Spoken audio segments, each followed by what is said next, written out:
واقعہ سلطان صلاح الدین ایوبی قسط نمبر 327 اپنا اسلامک اسٹوڈیو۔ ناظرین، جاسوس وکٹر کو جو کچھ معلوم ہو سکا تھا وہ اس نے امام کو بتا دیا۔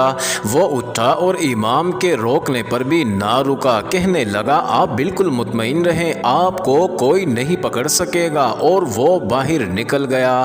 ناظرین، وہ شہر سے بھی نکل گیا، اس کے زخموں سے خون بند ہو چکا تھا۔ امام نے دونوں زخموں پر پٹیاں باندھی تھی۔ اس نے اس خیال سے دونوں پٹیاں اتار کر پھینک دیں کہ جن کے پاس وہ جا رہا تھا وہ یہ نہ پوچھ بیٹھے کہ مرہم پٹی کس سے کرائی ہے۔ ناظرین، زخموں سے پھر خون رسنے لگا۔ وہ اس جگہ گیا جہاں چنگیز اور عورت کی لاشیں پڑی تھی۔ رات کے پچھلے پہر کا چاند اوپر اٹھ آیا تھا۔ وکٹر کو شراب کی سراہی اور 2 پیالے پڑے نظر آئے۔ اس نے عورت کے چہرے کو غور سے دیکھا۔ موت بھی اس کے چہرے کا حسن نہیں بگاڑ سکی تھی۔ اس کے کھلے ہوئے ریشمی ملائم بال اس کے سینے پر بکھر گئے تھے۔ وکٹر نے شراب کی سراہی کو دیکھا اور زیر لب کہا، انسان نے اپنی تباہی کے کیسے کیسے ذریعے اختیار کیے ہیں۔ ناظرین، اس نے چنگیز کو دیکھا اور اس کے پاس بیٹھ گیا۔ چنگیز کا جسم برف کی طرح سرد ہو چکا تھا۔ وکٹر نے اس کا ہاتھ اپنے ہاتھ میں لے کر کہا، تم اچھی طرح جانتے تھے کہ عورت مرد کی کتنی بڑی کمزوری ہے، اور شراب نے بادشاہوں کے تخت الٹ دیے ہیں۔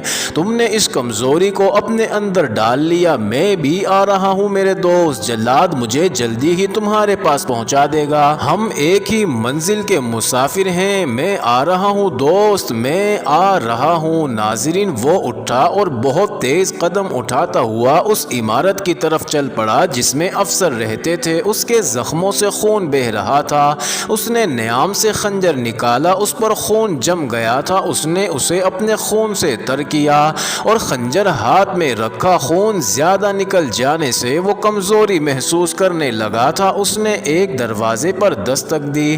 اسے معلوم تھا کہ جس کے پاس اسے جانا ہے اس کی رہائش یہی ہے۔ کچھ دیر بعد ایک ملازم نے دروازہ کھولا۔ وکٹر نے افسر کا نام لے کر کہا کہ اسے جگاؤ اور بتاؤ کہ ایک قاتل آیا ہے۔ ملازم اندر کو دوڑا۔ ناظرین، اندر سے گالیوں کی آوازیں سنائی دینے لگی۔ افسر گالیاں بکتا آیا۔ دروازے پر آ کر قہر بری آواز میں پوچھا، کون ہو تم؟ کسے قتل کر کے آئے ہو؟ ملازم قندیل اٹھائے دوڑا آیا۔ افسر نے روشنی میں وکٹر کو دیکھ کر پوچھا، تم کسی سے لڑائی ہو گئی تھی؟ میں 2 انسانوں کے قتل کا اقبال کرنے آیا ہوں۔ وکٹر نے کہا، مجھے گرفتار کر لیں۔ ناظرین، افسر نے اس کے منہ پر بڑی زور سے تھپڑ مار کر کہا، قتل کا تمہیں یہی وقت ملا تھا؟ دن کو کیوں نہ قتل کیا؟ میں تمہارے باپ کا نوکر ہوں جو اس وقت تمہیں گرفتار کروں گا۔ اتنی گہری نیند سے مجھے جگا دیا ہے۔ اس نے اپنے ملازم سے کہا، اوئے لے جاؤ اسے قید خانے میں بند کر دو۔ ناظرین، ملازم وکٹر کو بازو سے پکڑ کر چل پڑا تو افسر نے گرج کر کہا، اوئے رک جاؤ جنگلی کہیں کہ، تم نے یہ بھی نہیں سوچا کہ یہ راستے میں تمہیں بھی قتل کر دے گا؟ اندر لاؤ اسے۔ اس نے کیا کیا ہے؟ میں نے ایک آدمی اور ایک عورت کا قتل کیا ہے جناب، وکٹر بلند آواز سے بولا۔ قتل کیا ہے؟ افسر نے حیرت اور گھبراہٹ سے پوچھا، کیا واقعی قتل کیا ہے؟ اگر مسلمان کو قتل کیا ہے تو جاؤ اپنی مرہم پٹی کراؤ۔ تم اسے قتل نہ کرتے تو وہ تمہیں قتل کر دیتا۔ اگر کسی صلیبی کو قتل کیا ہے تو تمہیں بھی قتل ہونا چاہیے۔ اندر آ کر بتاؤ، آپ نے میرے ساتھ ایک بڑا ہی خوبرو آدمی دیکھا ہوگا؟ وکٹر نے اندر جا کر کہا۔ اس نے چنگیز کا وہ عیسائی نام بتایا جس سے وہ جانا پہچانا جاتا تھا۔ کہنے لگا، میری دوستی ایک عورت کے ساتھ تھی۔ میرے اس ساتھی نے اس عورت کو ورغلایا اور میرے اور اس کے تعلقات توڑ ڈالے۔ اس عورت کے ساتھ دوستی کر لی اور اس سے میری بے عزتی کروائی۔ میں اس عورت کی دوستی سے دستبردار نہیں ہونا چاہتا تھا۔ ان دونوں نے مجھے بہت مشتعل کیا۔ میں نے آج رات انہیں اکٹھے بیٹھے دیکھ لیا۔ میں دراصل انہیں دیکھ نہیں گیا تھا، انہیں میں نے ایسی حالت میں دیکھا جو میری برداشت سے باہر تھی۔ میں نے عورت پر حملہ کیا اور اسے خنجر سے مار ڈالا۔ پھر اپنے رقیب کے ساتھ خنجر بازی ہوئی۔ مجھے یہ 2 زخم آئے ہیں، اسے بھی 2 ہی زخم آئے ہیں، مگر مہلک ثابت ہوئے ہیں۔ کہیں بھاگ جانے کی بجائے آپ کے پاس آ گیا ہوں۔ افسر نے کہا، ناظرین افسر نے کہا عورت کے لیے قتل ہونا یا قتل کرنا عقل مندی تو نہیں۔ یہ افسر بالکل سنجیدہ نہیں لگتا تھا، وہ شاید وکٹر کو چھوڑ دیتا، مگر صبح ہوتے ہی لاشیں دیکھی گئیں۔ ہرمن اور اس کے نائب کو پتہ چلا تو دونوں غصے سے پاگل ہونے لگے۔ مقتولہ ان کی بڑی قیمتی اور کارآمد مخبر اور جاسوس تھی، اور چنگیز اس عورت کا شکار تھا جس سے اس گروہ کا سراغ لگانا تھا۔ یہ گروہ محفوظ ہو گیا تھا، وکٹر کے زخموں سے خون بہہ رہا تھا، کسی نے اس کی مرہم پٹی کی نہ سوچی۔ ہرمن نے اسے پیٹنا شروع کر دیا جس سے وکٹر بے ہوش ہو گیا۔ اس کے بعد وہ کبھی بھی ہوش میں نہ آیا۔ دوسرے دن بے ہوشی کی حالت میں اسے جلاد کے حوالے کر دیا گیا۔ ناظرین، جلاد کے کلہاڑے نے ایک ہی وار سے اس کا سر تن سے جدا کر دیا۔ اس کے سر اور دھڑ کو جب ایک گڑھے میں پھینکا جا رہا تھا، اس وقت امام کا روانہ کیا ہوا ایک جاسوس تریپولی سے دور نکل گیا تھا۔ اسے اونٹ پر بھیجا گیا تھا کیونکہ قاہرہ تک کا سفر بڑا ہی لمبا اور بڑا ہی کٹن تھا جسے صرف اونٹ برداشت کر سکتا تھا۔ ناظرین، اب چلتے ہیں دوسری جانب۔ سن 572 سن ہجری یعنی 1177 سن عیسوی کے اوائل کا ایک مہینہ تھا۔ قاہرہ کے فوجی علاقے میں غیر معمولی رونق اور چہل پہل تھی۔ کسی میدان میں گھوڑے دوڑائے جا رہے تھے اور کہیں پیادہ سپاہیوں کو ٹریننگ دی جا رہی تھی۔ شتر سواروں کی رونق الگ تھی۔ قاہرہ سے دور پہاڑی علاقے میں منظر ایسا تھا جیسے جنگ لڑی جا رہی ہو۔ یہ سلطان ایوبی کی فوج کی جنگی مشق تھی۔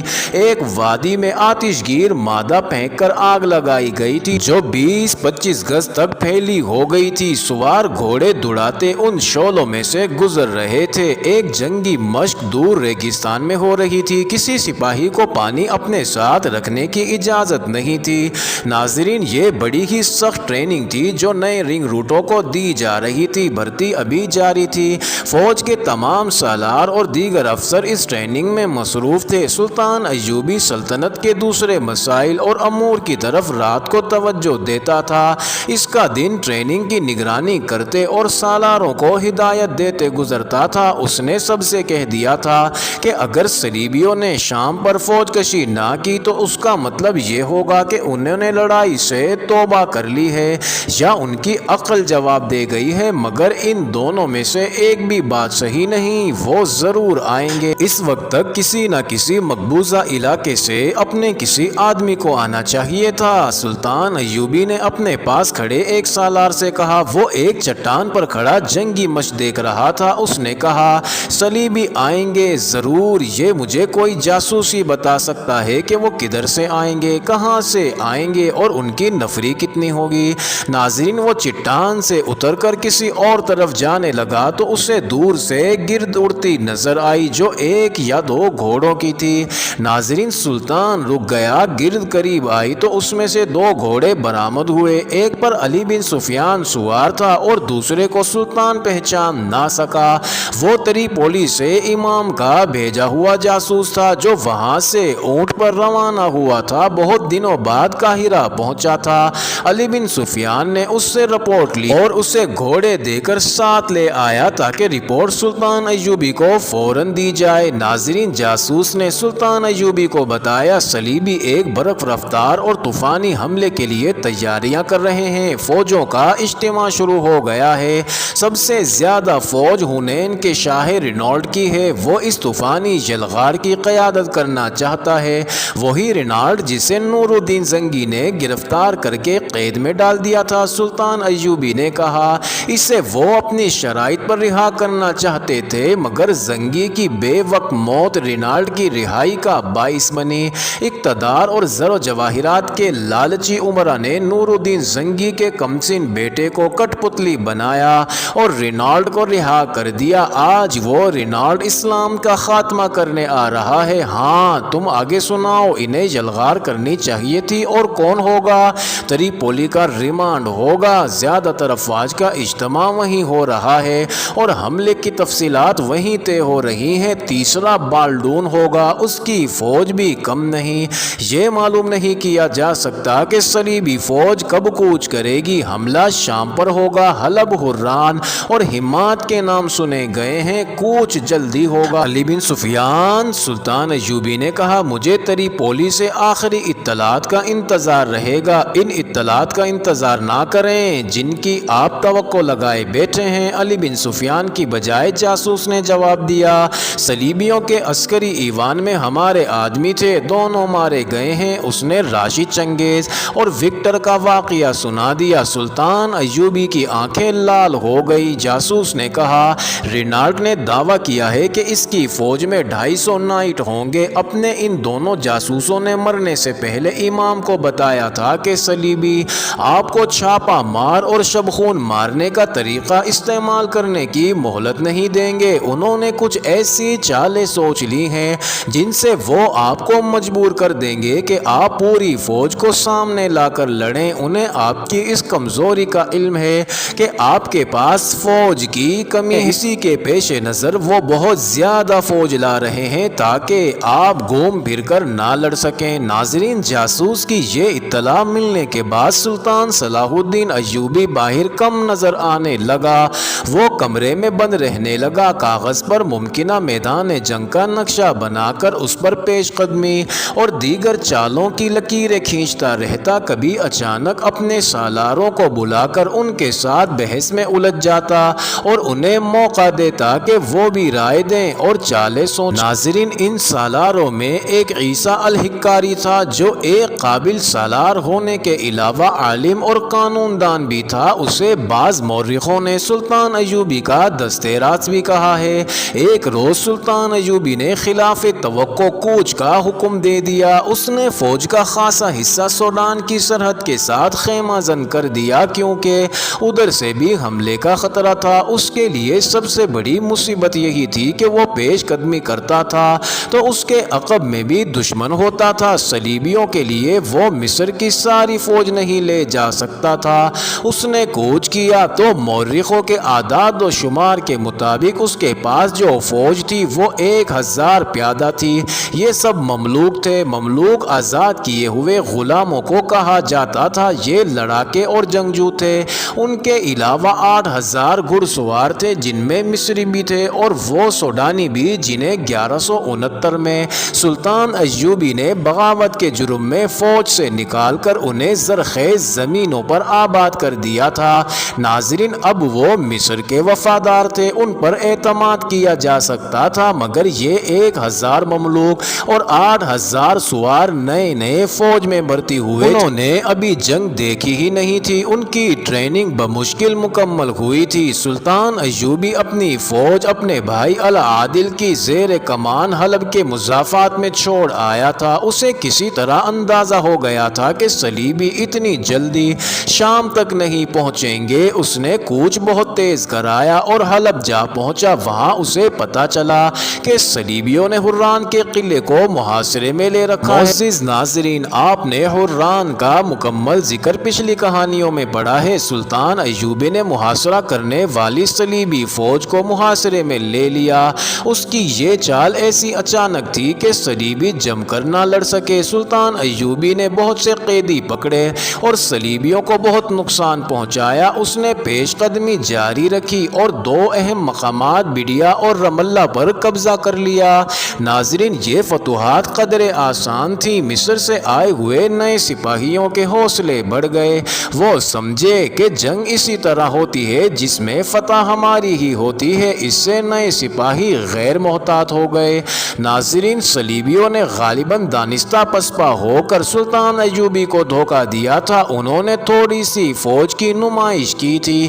یہ فرنگی یعنی فرینکس تھے۔ رینالٹ اور بالڈون کی فوجیں اب بھی سامنے نہیں آئی تھی، وہ اسی علاقے میں موجود تھے۔ اب صلیبیوں نے ایسے سخت اقدامات کیے تھے کہ سلطان ایوبی کے جاسوس دشمن کے علاقے سے نکل ہی نہ سکے۔